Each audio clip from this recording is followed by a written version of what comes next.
The Enchanted Urban Chronicles, Celestial Academy and the Veil of Darkness. Chapter 1.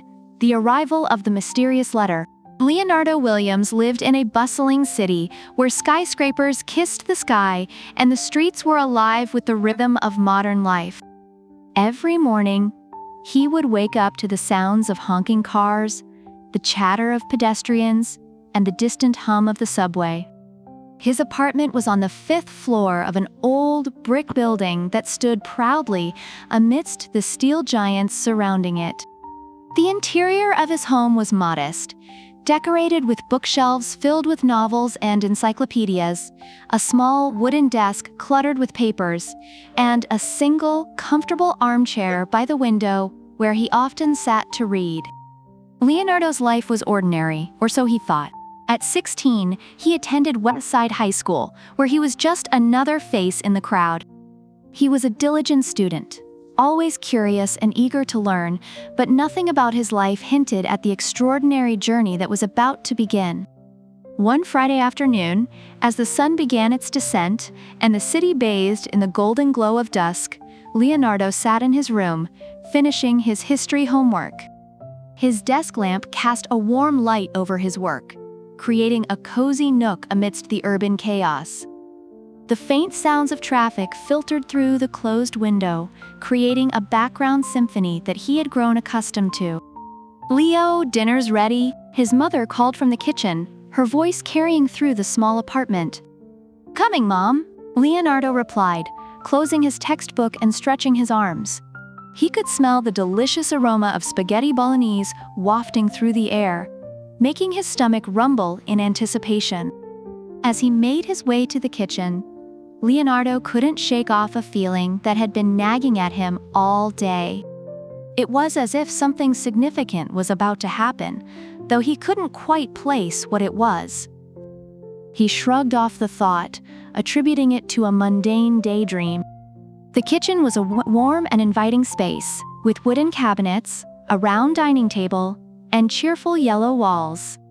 His mother, Maria, was setting the table, her dark hair tied up in a bun and an apron around her waist. She smiled as Leonardo entered.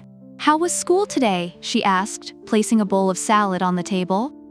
"It was all right," Leonardo replied, taking a seat. "Just the usual stuff. Well, I'm glad it's the weekend. You can relax a bit," Maria said, serving the spaghetti. "I made your favorite." "Thanks, Mom. It smells great," Leonardo said, eagerly digging in. As they ate, Leonardo's father, Robert, joined them. He was a tall, sturdy man with a kind demeanor and a gentle smile. The three of them shared stories about their day, laughing and enjoying each other's company. It was a typical family dinner, filled with warmth and love. After dinner, Leonardo helped his mother with the dishes.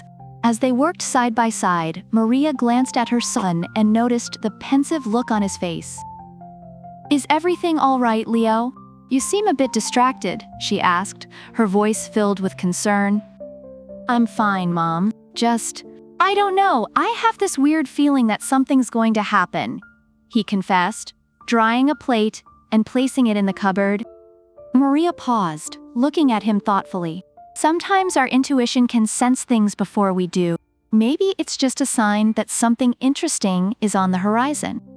Leonardo smiled, appreciating his mother's comforting words. "Maybe you're right. Thanks, Mom." Later that evening, Leonardo retreated to his room. He picked up a novel from his bookshelf, intending to read for a while before bed. As he settled into his armchair by the window, he glanced outside and saw the city lights twinkling like stars against the darkening sky. It was a beautiful sight, one that always brought him a sense of peace. Just as he was about to lose himself in the pages of his book, a soft tapping sound caught his attention. At first, he thought it was his imagination, but the tapping continued, persistent and rhythmic. Frowning, Leonardo set his book aside and went to the window. To his astonishment, he saw a large, snowy white owl perched on the windowsill, its golden eyes gleaming in the dim light. The owl looked directly at him, as if expecting something. Leonardo hesitated for a moment before cautiously opening the window.